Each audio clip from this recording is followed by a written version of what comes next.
ওয়ালাইকুম hi everyone, কেমন আছো তোমরা সবাই? আশা করছি সবাই খুব ভালো কই আছো। কাকিমা আমি খুব ভালো আছি। কি হচ্ছে ডাউন করি তারপরে গ্যাস জ্বলছে এখানে না। দেখো গ্যাস জ্বলছে না কেন? এই লাইটটা ওই কাগজ নেই কমপ্লিট করে নে, আমি লাস্টে তোমাদের সাথে সমস্তটা শেয়ার করছি। আর এখানে তো সাইফান এত দুষ্টুমি করছিল, লাস্টে ওর পাপা ওকে একটা মুভি চালিয়ে দিয়েছিল, তাও দেখছিল, তাতেও ওর মন ভরল না। ও আবার ওর পিসির সাথে লুডো খেলতে বসেছে। জানো তো, আমি ভেবেছিলাম ব্লগটা বিকাল থেকে স্টার্ট করব, কিন্তু হঠাৎ আমার মুডটা কেন অফ হয়ে গেছিলো দুপুরের পর থেকে আমি নিজেও জানি না, তাই আর ব্লগটা স্টার্ট করিনি। আলটিমেটলি ভাবছিলাম ব্লগ করব না, তারপর ওখানে গিয়ে আবার ভাবলাম যে না, ব্লগটা করি, অ্যাটলিস্ট স্মৃতির পাতায় কিছুটা রয়ে যাবে, পরবর্তীকালে এইগুলোই মনে করতে পারবো। এই ভিডিওগুলো রয়ে গেলে আমি সৌরভদার বউ এলে তাকেও এই ভিডিওগুলো দেখাতে পারবো। তো এখানে আমি পরে খেতে বসেছিলাম, আমি যেহেতু বেটুকে খাওয়াতে বসে গেছিলাম আর পুচকিও কান্নাকাটি করছিল, আমি আর বৌদি কাকিমা রিয়া একসাথে বসবো বলে আমরা একটু লেট করে বসলাম।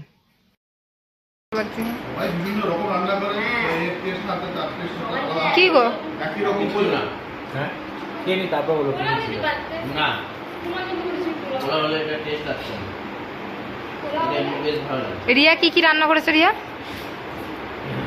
ইয়া রান্না জানে না করেছে আমি একদমই করি ও কাকিমা রিয়া কি করেছে? পোলাও করেছে, ধোকা করেছে। অল্প প্রত্যেকটা রান্নাই সুন্দর হয়েছিল। আর রিয়া তো ধোকার তরকারি করেছিল, এত টেস্টি হয়েছিল, সবাই ওকে বলেছে রেসিপিটা বলার জন্য। আর ইরফান তো বলেছে যে নেক্সট যখনই করবি তুই আমাকে ফোন করে বলবি, আমি নিয়ে আসবো।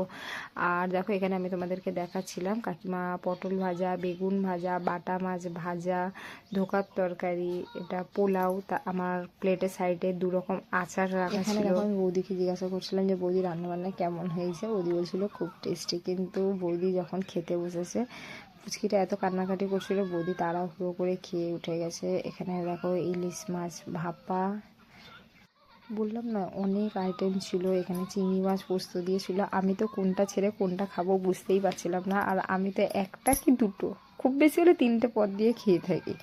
তো আলটিমেটলি এত খাবার, আমি খেতে বসেছি প্রায় 1 ঘন্টা পরে আমি খেয়ে উঠেছি, শান্তি করে খেয়েছি। আর ইরফানকে বলেছি আমাকে তাড়া দেবে না, আমি খেয়ে নিই, তারপরে আমি উঠছি।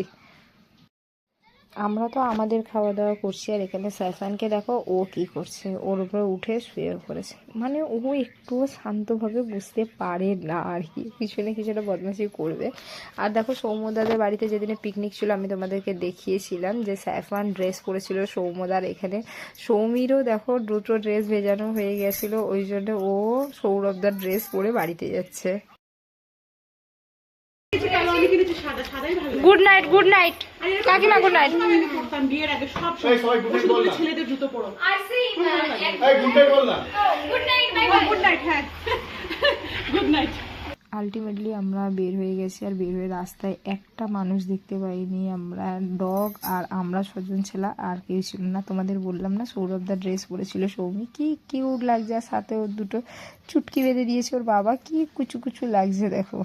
এইরকমই আরও ভিডিও দেখার জন্য অবশ্যই চ্যানেলটিকে সাবস্ক্রাইব করে পাশে থেকো। আর যদি এই ভিডিওটাতে কিছু ভালো লেগে থাকে তো please do like, comment, share and subscribe করতে একদমই ভুলো না, এগেইন বলছি। Thank you for watching. দেখা হচ্ছে আরও একটা নতুন ভিডিও নিয়ে।